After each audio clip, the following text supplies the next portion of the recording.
चंद्रभागा नमस्कार माझा रुक्मिणी पांडुरंगा पांडुरंगा करू प्रथम नमन दुसरे चरण संतांची त्यांच्या कृपादाने कथेचा विस्तार उभा माझी सद्गुरुदास तुका प्रथम नमन गजानना दुसरे माता पिता तिसरे सद्गुरु शामनाथ महाराजांच्या चरणाशी चौथे आपणा सर्व भागवतांशी कथेचा अनुसंधान किलोत्तळा राणी जी आहे स्त्री राज्यामध्ये बसलेली आहे आणि एवढ्यामध्ये कलिंगा आपले ज्या कलाकार स्त्रिया आहेत त्या स्त्रियांना घेऊन आणि गोरक्षनाथ त्यांना घेऊन ती राजमहालामध्ये पोचली. येरे कलिंगा राज सदरा जाता सर्व चालीला गोरक्षनाथ पर कलिंगे पाचारुणी एकांत गुज सांगती अशी राजमहालामध्ये जाऊ लागलेले आहेत. एवढ्यामध्ये गोरक्षनाथांनी कलिंगेला बोलावलेलं आहे आणि एकांतामध्ये गोरक्षनाथ तिला काय गुज सांगतायत, काय गुप्त गोष्ट सांगतायत ऐका. म्हणे हो ऐके गुण गंभीरी तू नाट्य करशील सवे भितरी तरी मृदंग वाद्य माझी करी सभास्थानी वपिका. सभेच्या ठिकाणी गेल्यानंतर आतमध्ये गेल्यानंतर तू म्हणशील की तुम्ही काय करणार आहात, तर तू काय कर, जे मृदंग आहे ते मृदंग वाजवण्यासाठी माझ्या हाती दे. श्रीशैल सभे कटकस्थानी रिजविता माझ्या बाजूवली मग द्रव्याला वेघे वळणे मानिल तैसे मागते थे. हे कलिंगा मी मृदंग वाजवीन. कसा वाजवीन? माझी कला कुसर त्या पद्मिनीला, त्या मैनांकिनीला, त्या किलोत्तळेला तिचं मन प्रसन्न होईल. मग जेवढं धन मागायचंय तेवढं तुला मागून घे. अशी ऐकता कलिंगा वाजत वरिष्ठ महाराजा गुण समर्थ सभेस्थानी स्त्रिया समस्त पुरुष नशे त्या ठाई. कलिंगा म्हणू लागली गोरक्षनाथा तुम्ही पुरवंडातून मानता ती खराई म्हणली, पण आता तिथं जायचं म्हणल्यावर त्या स्त्री मंडळामध्ये एक सुद्धा पुरुष नाही, मग तुम्हाला न्यायचं कसं असं विचारू लागली.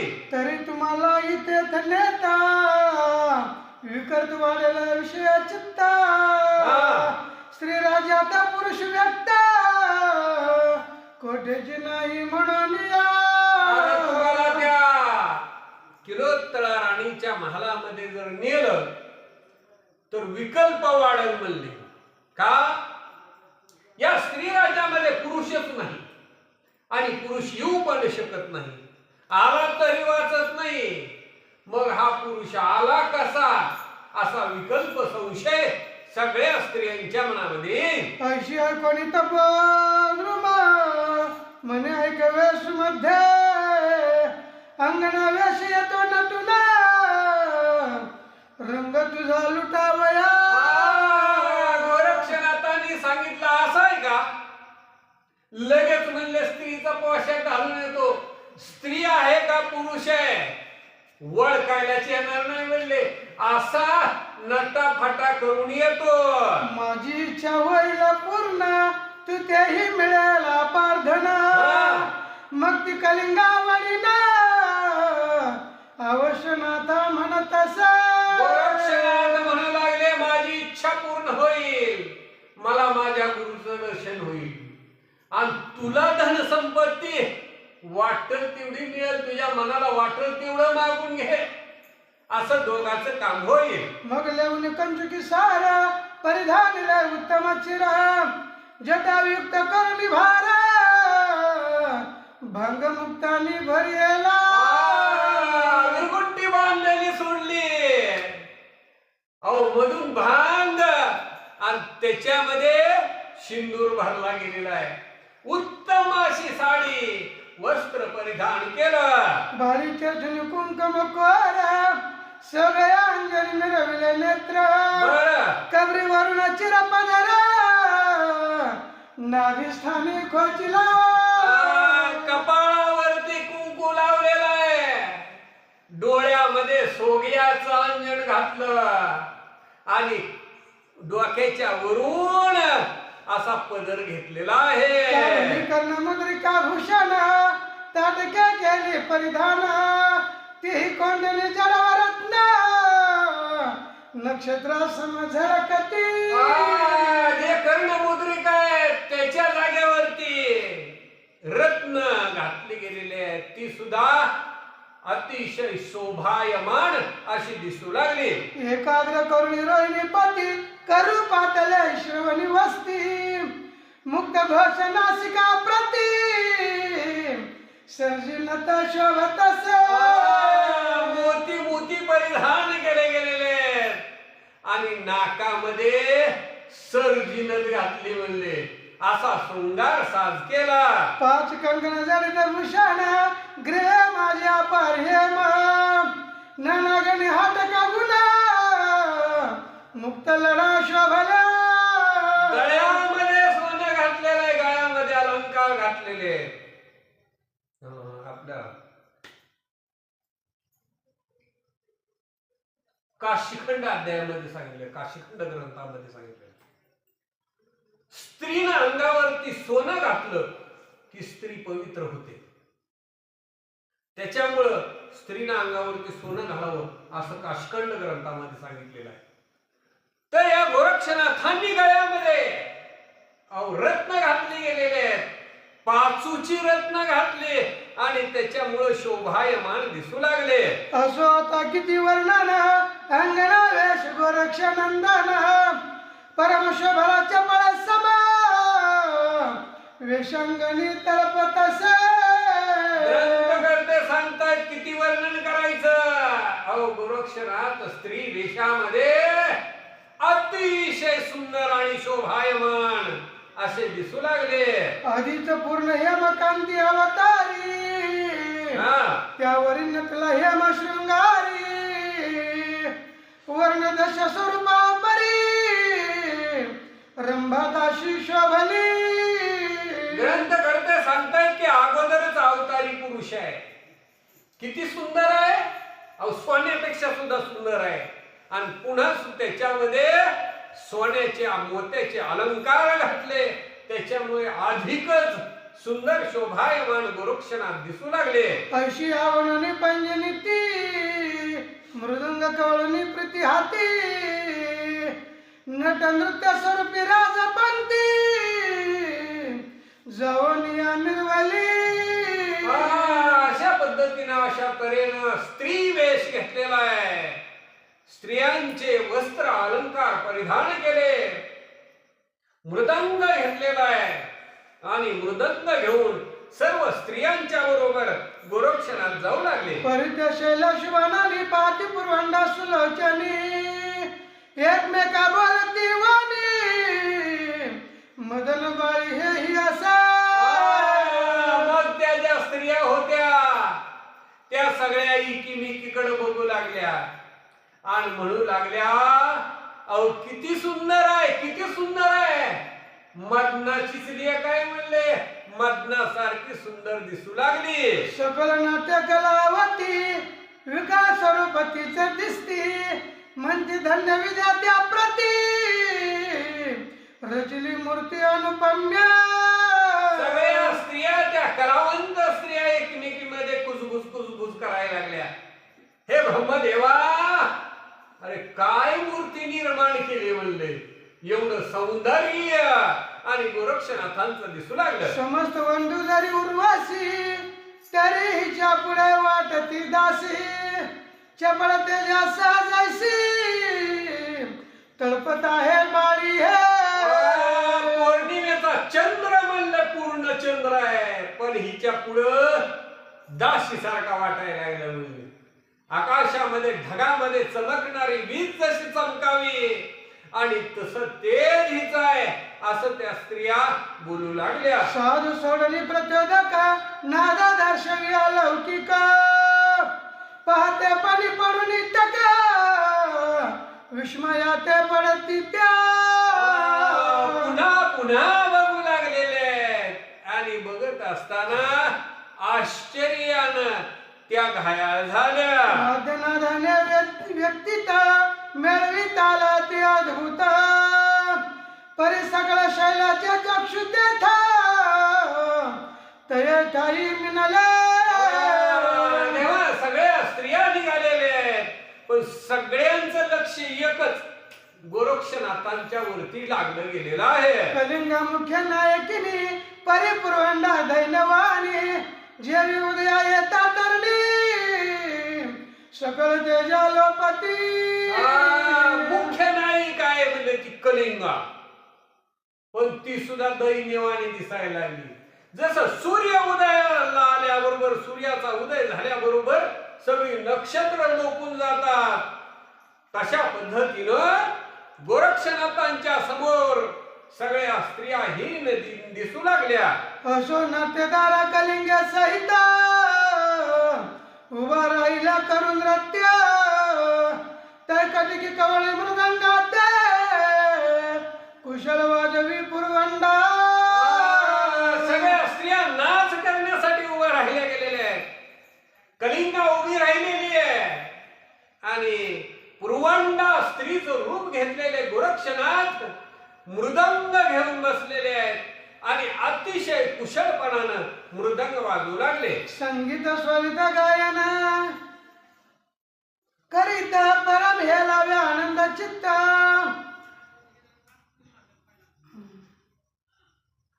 संगीत स्वरित गायन शैल्या सकळ तुकावी मात. आहा बोलनी वचन धन्य म्हणती कलिंगा.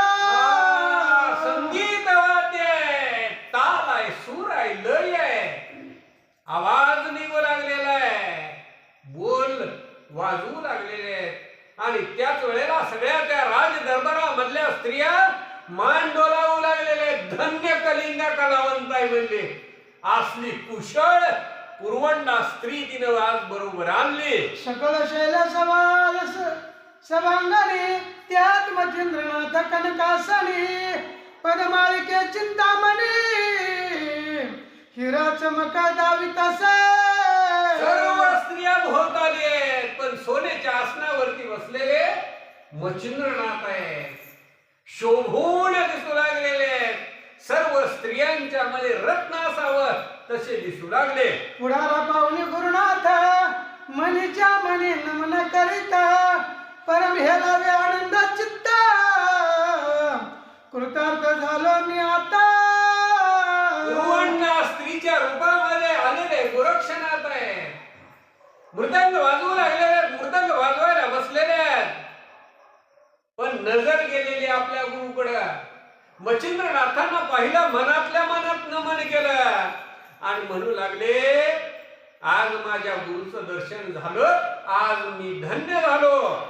आता श्री गुरुच्या पाया चरण सकाळ झालं तापहीन, मगच पूर्ण या कुशल पाणी वाद्य कळा मिरवतस.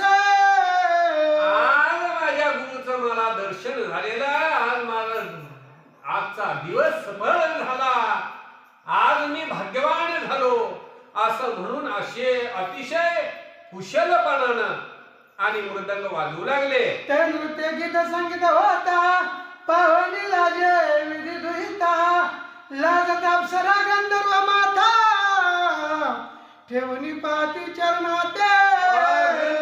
सांगतात ते गोरक्षनाथांचं जे वाद्य काम आहे, जे वाजवतायत ते तो ताल मान पाहून गंधर्व जे आहेत ते गंधर्व आणि अप्सरा सुद्धा लाजेनं मान खाली घालतात. तान मान रंग प्रकार तल्लीन झाले सकळ भार, मान तुकावणी नाथ मचिंद्र म्हणतस.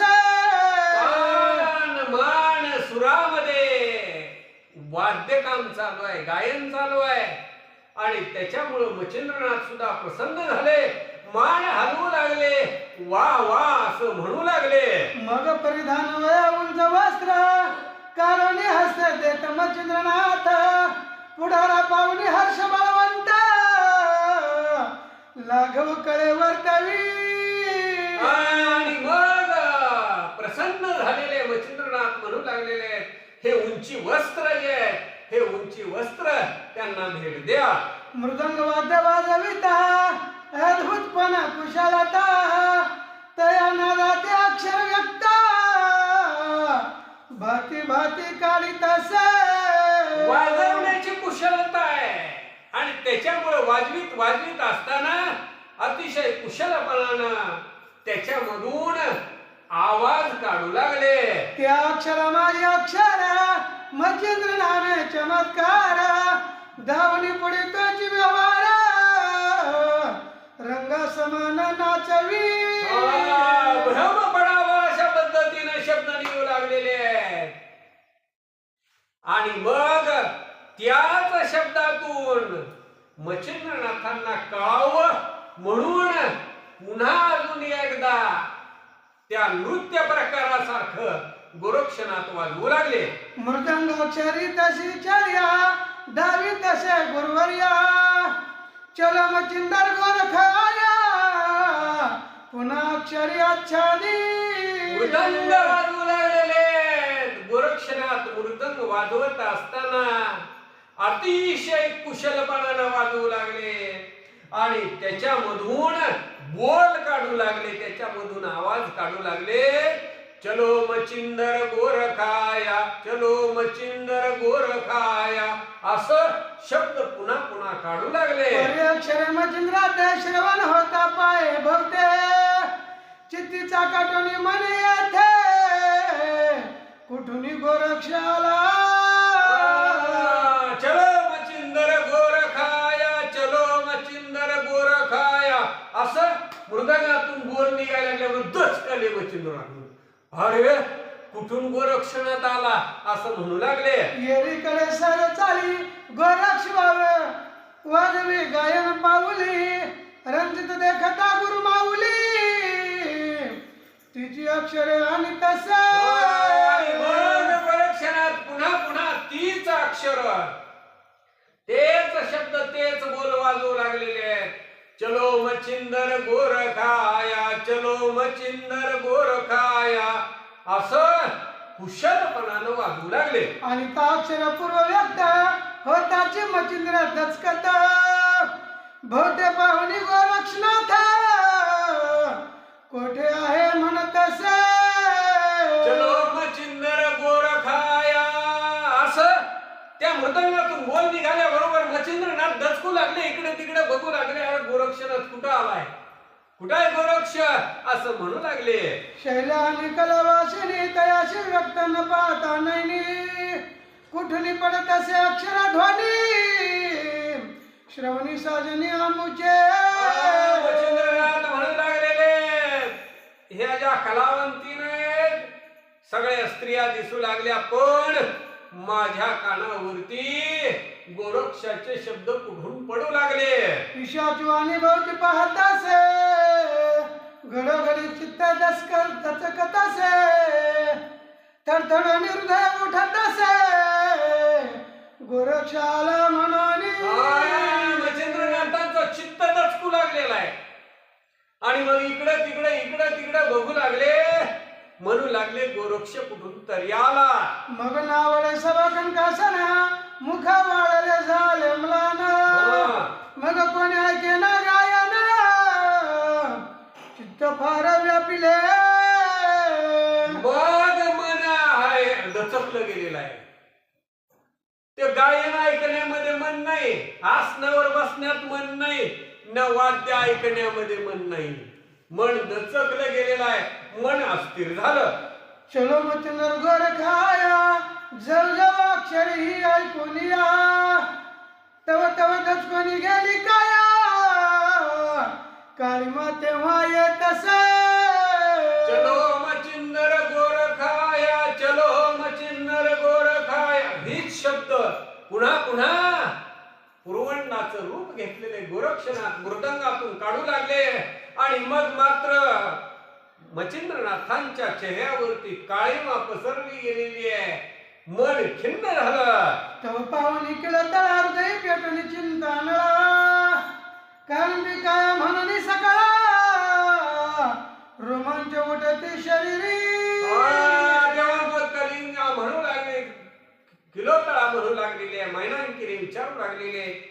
की काय म्हणून हे नाथा तुमचं मन खिन्न झालेलं आहे. तेव्हा पाहुणी केलं तळा म्हणे महाराजा तप पाळा सुर सांगी मुख कमळा काळिंबिक्यावरली तेव्हा किलोत्तळा म्हणू लागलेली आहे. मैनांकिनी विचारू लागलेली आहे, हे नाथा तुमचा मुखचंद्र का सुकला गेलेला आहे असं विचारू लागली. येरी म्हणे व मैनाकिनी माते दिसतशा विपरीत करणी मचिंद्र शिष्य गोरक्षावणी भय हे तयाचे. मच्छिंद्रनाथ म्हणू लागले, हे किलोत्तळा आता म्हणले विपरीत दिसायला लागला, आता काही खरं नाही. का तर एकच भीती आहे कुणाची, मच्छिंद्रनाथाचा माझा शिष्य गोरक्ष, आणि त्याचीच भीती आहे. तोच आला की काय वाटू लागलं. तो परम पवित्र भक्त चुडामणी विषया नातळे इंद्रिय दमानी महाप्रताप तपोखानी बैरागी तो असे हो. किलोत्तळेला मैनांकिनीला मच्छिंद्रनाथ सांगतायत तो कसा आहे. तो म्हणले असा काय भुलणारा नाही, त्याला द्रव्य देऊन तो भुलणारा नाही, धनसंपत्तीला भुलणारा नाही, आणि तो आहे कसा वैरागी आहे, तपस्वी आहे, हट्टी आहे असं सांगू लागले. अगे तो येता तव पट्टानी नेईल माते स्वदेशावनी मग तवर तुझी सुख यामिनी गोरक्ष अंकी नासेला. तो गोरक्ष आला की मला इथून घेऊन जाईल, आणि मग हे जे सगळं सुख आहे सगळं संपलं जाईल. ऐशा एकता किलो तळा मारुती सुतनेचा गुण गरळा हृदय वाप्याने जाळू लागला मुख कोमावती पाय झाली. तेव्हा किलोत्तळेला लगेच आठवलं रात्रीची येऊन मारुती सुचवून गेलाय, म्हणजे सावध करून गेलाय, आणि मग मात्र तिला ती शंका पटली गेली. मग तो रंग नाट्यकृती विरास वावनी नावडे चित्ती हृदयाला त्या चिता भगवती नंदती झाली प्रत्यक्ष. मग तिच्या मनाला चिंता वाटू लागलेली आहे, खिन्न झालेली आहे, उदास झालेली आहे, आणि पुढं काय करते ऐका. नाट्यरंगाचा आनंद वेश बरे आव्हानीला एकची भाषा मरंग देवता पड निवास उठवी आपुल्या ठाण्यात. आणि मग नाट्यरंगाचा जो आनंद होता, आनंदामध्ये सगळेजण डुलत होत्या, तो सगळा भंग पावला गेलेला आहे. तो आनंद त्या आनंदावरती विरजन पडलं गेलं. जैशी पैसा दवा पडे घाटी मग विरास वावणी नासल्या पोटी मिरवला हात अन्याय पोटी भय उभयता तळे. दूध आहे, दुधामध्ये मीठ पडल्यानंतर दूध जसं नासून जात, आणि तशी अवस्था दोघांची झाली. मग ती चतुर मैनाकिनी गायन स्वर आवानी कहाणी तर मृदंग वाद्य उठवली ध्वनी चलो गुप्त गोरखाया. आणि मग ती मैनांकिनी बघू लागलेले कुठून आवाज येतोय, म्हणले बघूच, म्हणले कुठून यायला लागलाय आवाज. मग तिनं लक्ष दिलं मृदंगातून, चलो मचिंदर गोरखाया, चलो मचिंदर गोरखाया, इथूनच आवाज येतोय. कुठून? मृदंगामधून आवाज येतोय, हे तिने ओळखलं गेलं. ऐसा नाद अक्षर स्थित केलं त्याला श्रवण करीत मग बोलावणी कलावंत उत्तरात आराधी. मग काय केलं तिने ओळखलं, म्हणलं मृदंगातूनच आवाज येतोय. तेव्हा त्या कलावंतीने बोलावलं गेलेलं आहे, कलिंगीला आपल्या जवळ बोलावलं, आणि मैनांकिनी काय सांगते ऐका. म्हणे तव सारंगी संगीत वाजत आहे उत्तम गती परी आमुच्या साध शृंगारा प्रती आज पाहू वाजवानी. मैनांकिनी म्हणू लागले तुमचं वाद्य लय चांगलं वाजतंय हो, पण आमचं बी तसंच वाजतंय का बघू बरं. आमच्याकडे बी वाद्य आहे, ती आमच्याकडे जे वाद्य आहे ते वाद्य असं कुशलपणानं वाजवता येतंय का, ते वाजवून बघू. ऐसे ऐकता कलिंगा पद्मिनी मने आना पाहू वाजवणी मग ती केलं तळा आज्ञापोनी सहज आणून ठेवितस आणि मग ती कलिंगा म्हणू लागलेले बघू अजून म्हणजे कसं वाजतंय ते. मग लगेच ती मैनांकिनी गेली आणि वाद्य आणून ठेवलं गेलं. तोही साध पुढे घेऊन वाजविती कुशळपणी परेश्वर गाण्यात अक्षर पूर्ण त्याची काढी पुन्हा पुन्हा. आता वाद्य कुठलाही पाकवाज कुठला बी असला तरी बोल तीच ऐकत. बोल वाजवल्यावर तसंच वाजणार आहे का वेगळं वाजणार आहे. आणि मग पुरवंडाच्या रूपामध्ये असलेल्या गोरक्षनाथांनी तेच वाद्य जवळ घेतलेलं आहे आणि पुन्हा त्याच्यातून चलो मचिंदर गोरखाया, चलो मचिंदर गोरखाया असे शब्द काढू लागले. हे ऐकून माना केली मागच्या पुल कला वंतिनी कलिंगाचा साज देवानी उभी केली पाठीमागे. आणि मग तिनं काय केलं, आपल्या जवळची कलावंती नाही तिला म्हणले तसाच साज दिला आणि तिच्या पाठीमाग उभा केलं.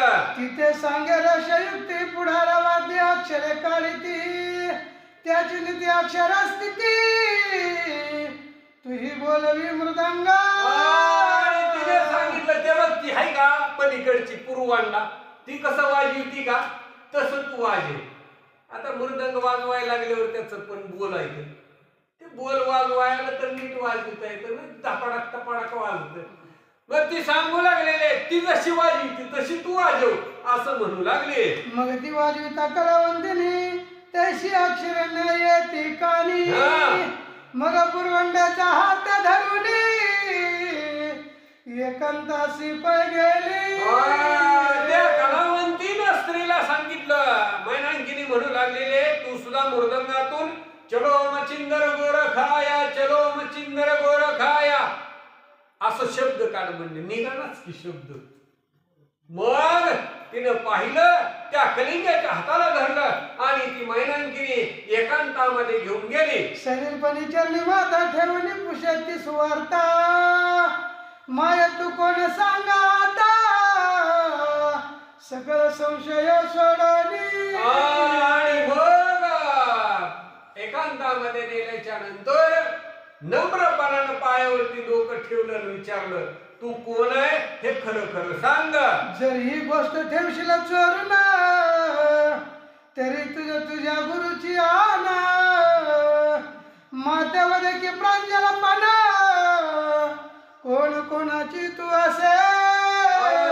आणि मग तू खरं खरं सांग म्हणली आणि खोटं जर बोललं तर तुला तुझ्या गुरुची शपथ आहे असं म्हणू लागली. ऐशी भूपिली बोलता वचन मनात विचार गोरक्षनंदन प्रगट होण्याचा समय पूर्ण हाची सुलक्षण दिसत मैनांकिनी विचारू लागलेले. आणि त्याच वेळेला गोरक्षनाथ म्हणू लागले आता गुरुची शपथ घातली म्हणजे आता प्रकट होण्याचा आपलं रूप दाखवण्याची हीच वेळ आहे. मग बोलता झाला प्रांजळ वचन माये मिनसे सर्वथा कामिना मचिंद्राचा प्रिय नंदन गोरक्ष नामे निर्वतस. हे गेलो गेलो तर हे मैनांकिनी मचिंद्रनाथांचा प्रिय शिष्य असं गोरक्षनाथ असं माझं नाव आहे. तरी स्त्री वेश नटणारी नटन निगोनित राजद्वारी असे ऐकता ती सुंदरी पुन्हा चरणी लोटली.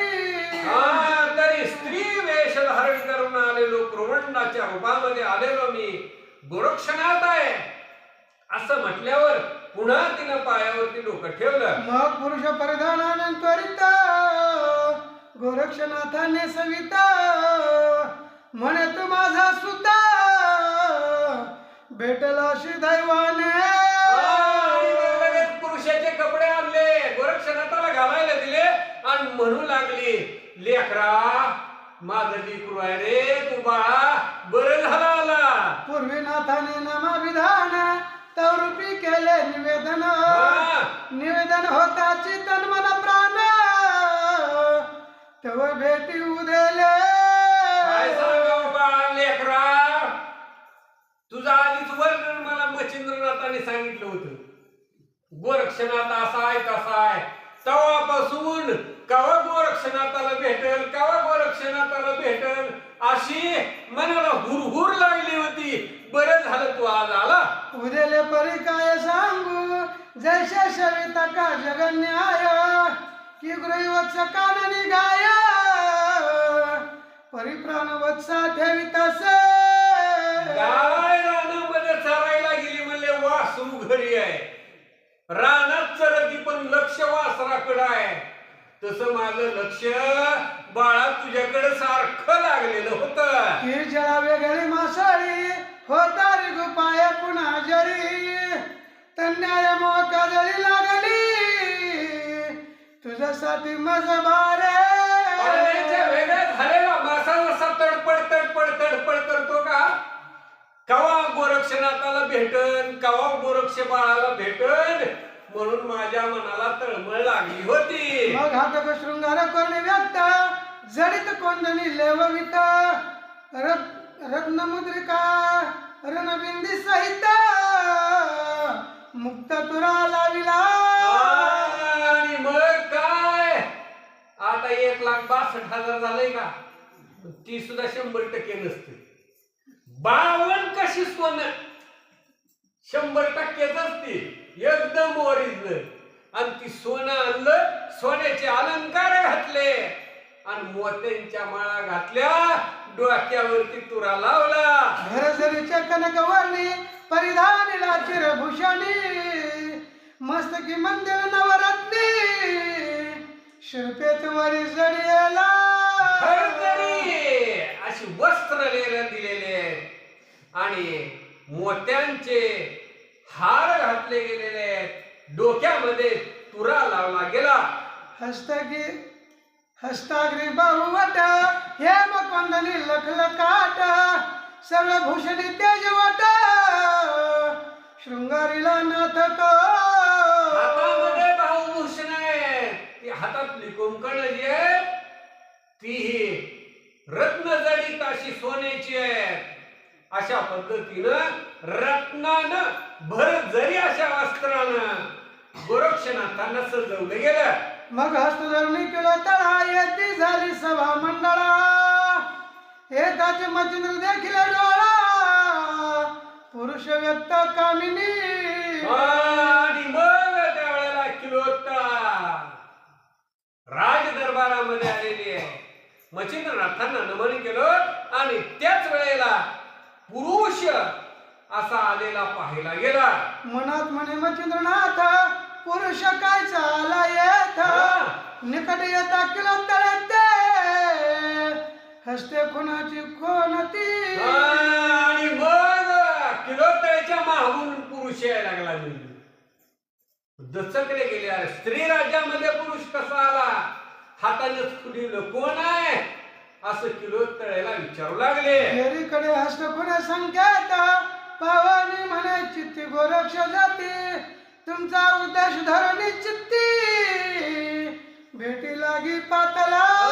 त्यावेळेला ती किलोत्तळा म्हणू लागलेले, तुमचाच मुलगा आहे म्हणले, तुमचा शिष्य गोरक्षनाथ तुमच्या भेटीसाठी आलेला आहे. परी आज उदयला देवादित्य भेटला माझा प्राणसूत, सकळ राज्याचा धैर्यवंत बाळ गोरक्ष माझा.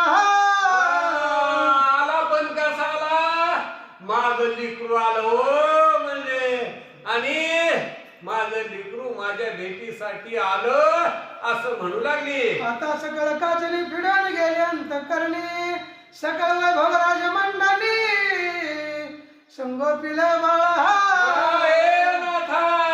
आला गोरक्ष बर का, लेकरू आलं बाळ आलं, सगळी काळजी मिटून गेली.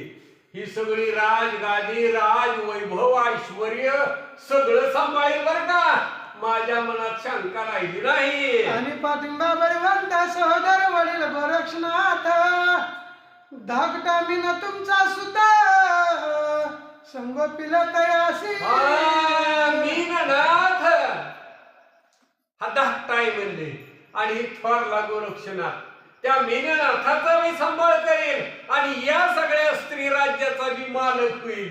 या राजगादीवरती बसल आणि सगळं राज्य सांभाळेल. म्हणून समोर माझी काचाने फिटून गेली दुरावानी, वृद्धापकाळी चक्रपाणी, कृपे व्यस्तीला आपण वैरागिरी म्हणू लागलेले हे नाथा सगळी काळजी मिटली, सगळा घोर मिटला म्हणले. कसा मिटला?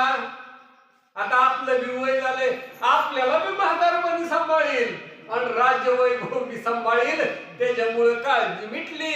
ऐसे बोलता म्हणा किरी गोरक्ष हास्य करी म्हणी, चित्ती म्हणे बळ्याची तरणी, अंधार चिरी भूषित गोरक्षनाथ हसायला लागला मनातल्या मनात. म्हणला सूर्याला अंधारात बुडवाय बघायला लागली काय, असं म्हणू लागला. आम्ही विरक्त शुद्ध वैष्णव, आम्हा कासयाशी वैभव, विधवे लागी कुंकुम ठेवा, खटाटोप कासया. आम्ही कसे आहोत? विरक्त आहोत म्हणजे वैराग्य आहोत. आणि आम्हाला या धनसंपत्तीवरून करायचंय काय? आणि सोने नाणे आम्हा माती समान म्हणले आणि त्याच्यामध्येच ही गुतवायला पाहू लागली. की परिसर लागी कनक शृंगार, की तक्र तुष्टी देव अमर, तैसे आम्ही विरक्त थोर, राजवैभव कासया. घरामध्ये गंजलेलं जरी लोखंड असलं आणि त्याला नुसता परिस लावला तरी सोनं होते. म्हणजे त्या परिसरात नटवाय निघाला एक जण, त्या परिसरात म्हणायला लागला मी तुला सोन्याचा अलंकार घालतो. असं होईल का? तसं ही मला मोहामध्ये पाडू लागलेली आहे. गोरक्षनाथ मनामध्ये विचार करू लाग की ग्राम गौतमीची कासा दुधा काढून अंजुळीस, पयदिस पाजुनी सुरास, तुष्ट चित्ती मिरवला. एखादा म्हणला निघाला काय म्हणला, दुधाच्या समुद्राची तहानच भागवतो म्हणले. काय करतो? तर गाईचं दूध वजळभर काढतो आणि त्या समुद्रात नेऊन वरतो. की सकळ मैचंद्रपणात अंजुळी धरण्याचा गरजवंत, की मित्र तेजाची भिक्षा मागत, काजव्या तेजावणी. सूर्य आला म्हणलं, सूर्य काय म्हणाला, काजवा चकमक चकमक करतो त्याला. ऐ थोडा उजेड देतो का म्हणलं मला? असं होईल का? राजा आहे राजा, आणि तो राजा एखाद्याकडे जाऊन म्हणजे वजळभर धान्य देतो का मला? असं होईल का? तयाची नायामाची वैभव, कासया पद थोर राणीवा, येर जलपतसे आपुला भाव, निसंग संग जाणानी. त्या नीतीनं माझं असणारा आमचं वैभव वेगळं आहे. आम्ही वैरागी आहोत, पण ही मात्र मला या मोहामध्ये पाडू पाहत आहे. पर्य सकाळ्यापुरती ऐकून घ्यावे येते मात, श्री गुरु माझी आली करतळात, मारू लाथ वैभवा. त्यावेळेला गोरक्षनाथ म्हणू लागले जाऊ द्या, ऐकून घ्यायला काय लागतंय, तिचं ऐकून घेऊ म्हणले. आपलं कार्य साध्य झालं, हिच्या वैभवाला लाथ आणू आणि निघून जाऊ. ऐशे गोरश कल्पनी मानी येरी कडे मचिंद्र मुनी, किंवा त्याचे शब्द ऐकूनी आसना होनी उठला. अशा पद्धतीने किलोतळेचं बोलणं ऐकलेला मच्छिंद्रनाथ सोन्याच्या आसनावरून उठून उभे राहिले. अति प्रेमा दाटून पोटी, गोरक्ष गळा घातली मिठी, करी कवळ निर्धा कोटी, प्रेमी सद्गदा लिंगला. प्रेम संपळला गेलेला आहे, आपला शिष्य आलेला आहे असं म्हणून गोरक्षनाथांना कडकडून असा लिंगन दिलं, कडकडून मिठी मारली. मग कलिंगे ते पाचारून आमपुत्र दिले बसाना, गौरवाने त्याचे मना स्वस्थानात ती बोलविले. आणि मग कलिंगेला बोलावलं आणि कलिंगेला वस्त्र पुष्कळस धान्य धन दिलं आणि तिची बोलवणूक केली. येरीकडे मनपात शैल्या सहित मचिंद्रनाथ, निकट वैसवानी गोरक्षात योगक्षम पुस्तसे. राज दरबारामध्ये सर्व स्त्रियांच्या मध्ये मच्छिंद्रनाथांनी गोरक्षनाथाला जवळ बोलावलं आणि क्षेम वार्ता खुशाली विचारली. भद्रकाश्रम तपराहाती, तुझके सांगे गोरक्ष जेठी, कंटकाग्री पादांगुष्टी, द्वादश वर्ष संपादिली गोरक्षनाथ सांगू लागले की बद्रिकाश्रमामध्ये लोखंडाच्या खेळ्यावरती डाव्या पायाचा अंगठा ठेवून 12 वर्ष भर असं तपस केलं. उपरी तप झाली अपूर्ण माव करी उमार माना सकळ देवा बोलावून आता तेही मिरवले. आणि मग 12 वर्ष पूर्ण झाल्याच्या नंतर उमापती महादेवानी शंभो शिवशंकरांनी माऊंद केलं. सगळ्या देवांना बोलावलं. ऐशी झाली आता पराहाटी परितव युग सावना पोटी क्षण क्षण होऊन कष्टी शोक करू रे गतसे. हे गुरु हरिया, अशा पद्धतीने 12 वर्षाचं तप झालं, पण तुमचा वियोग मात्र सहन होईना. आणि मग गावोगावी फिरत राहिलो. जया पदाचे होता स्मरण अंती जठर जाय वेस्तूना म्लानवद निवास कानना दाही दिशा दिसतासा. तुमच्या पायाचं स्मरण झालं की 10 दिशा ओस वाटू लागल्या, खिन्न वाटू लागल्या. अशा पद्धतीची अवस्था झाली. मग उदका वाचून जाय सामीना तर पडोली देव पाहत प्राण देवी माझे अंत करना दुःख डोई हे लावे. पाण्याच्या बाजूला पडलेला मासा जसा तडपड तडपड तडपड करतो तसं हे गुरुवर्या तुमच्या भेटीच्या ओढीनं माझं मन तडपड तडपड करत होत. परिप्रारब्ध योग दारुण येत भेटले तुमच्या चरण आता गेली प्राण एकाकी कदा नवसे मी. जाऊ द्या आता प्रारब्ध योगानं आता गुरुचं पाय सापडलं, गुरुची भेट झाली. आता जीव गेला तरी सुद्धा गुरु पासून वेगळं राहणार नाही. ऐशे कदा वचन युक्ती पुन्हा धरी तसे हृदया प्रती मने वसा तू तुझा मागुती एकांगी कदा न करी मी.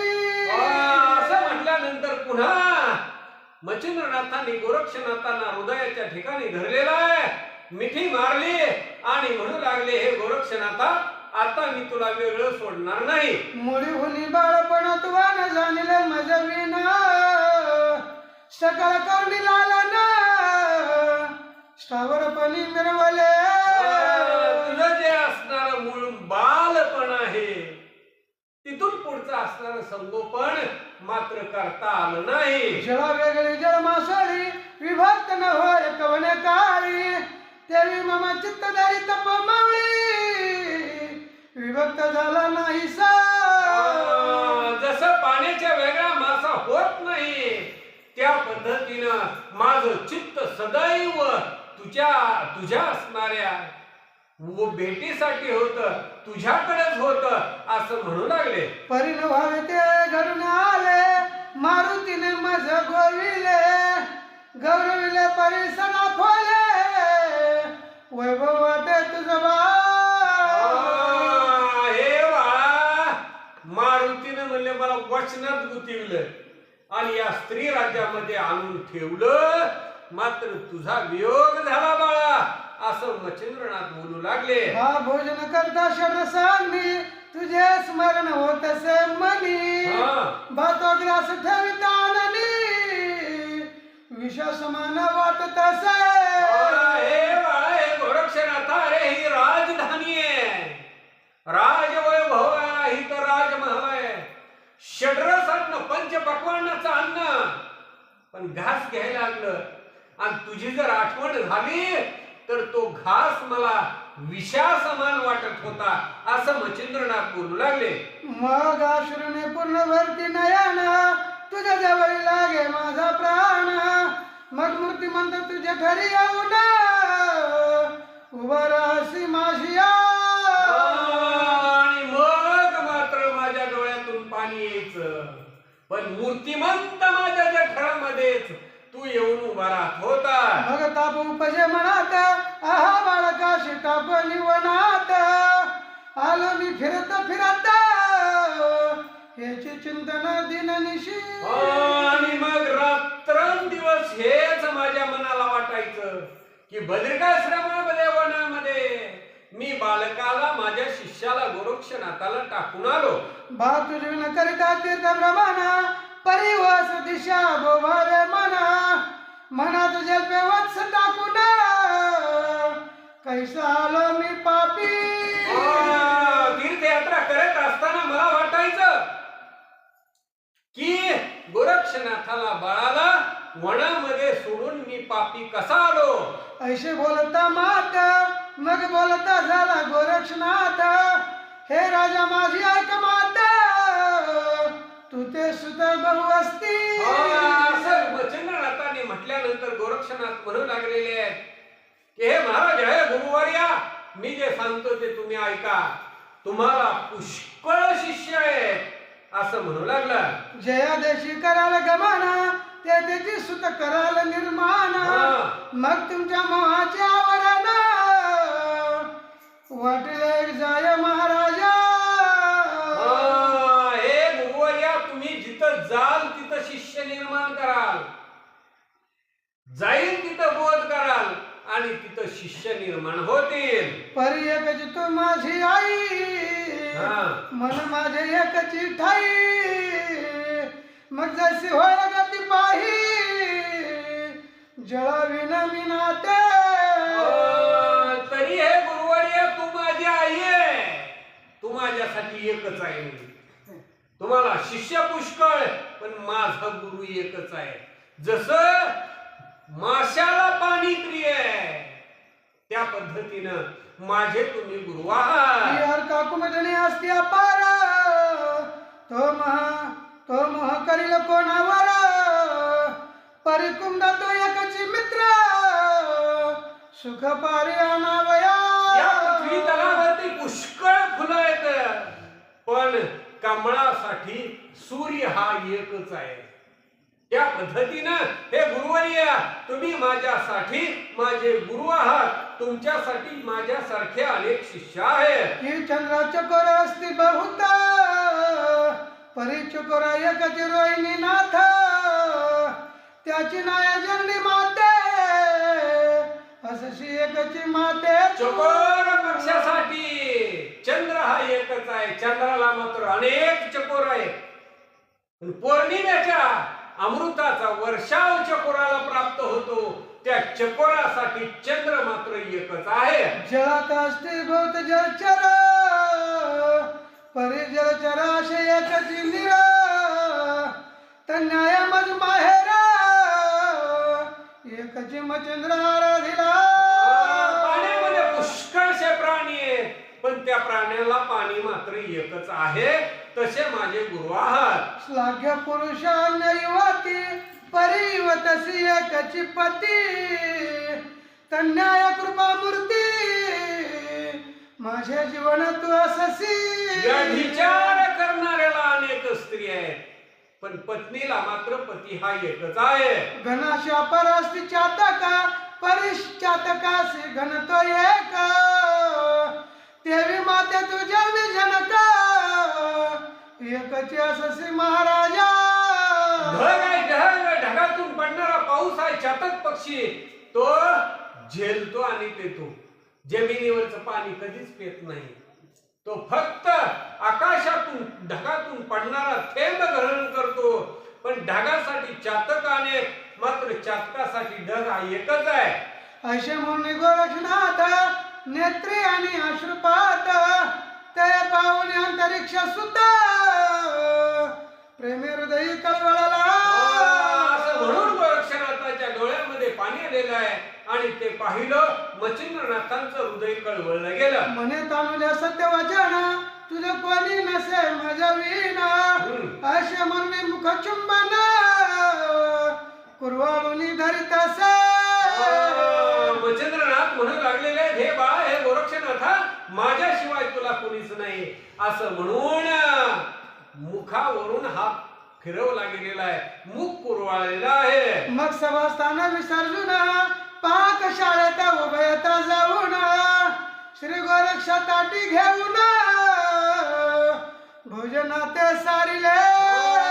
सभा विसर्जित केलेली आहे आणि मग पाकशाळेमध्ये गेलेले आहे आणि दोघांनी मिळून जेवण केलं. भोजन झाले एकासनी निद्रा करीती उभय जणी. दिनोदय स्नान करणी एकासने बैसती. केला गेलेला आहे. आणि सकाळी उठल्याच्या नंतर पुन्हा स्नान केलं, एकत्र बसू लागले. एकांकी मीननाथ एकांकी गोरक्ष सुत कनकासरी राज्य सभेत घेऊन नाथ वैसती. मच्छिंद्रनाथ राज दरबारामध्ये सोन्याच्या आसनावरती बसलेले आहेत.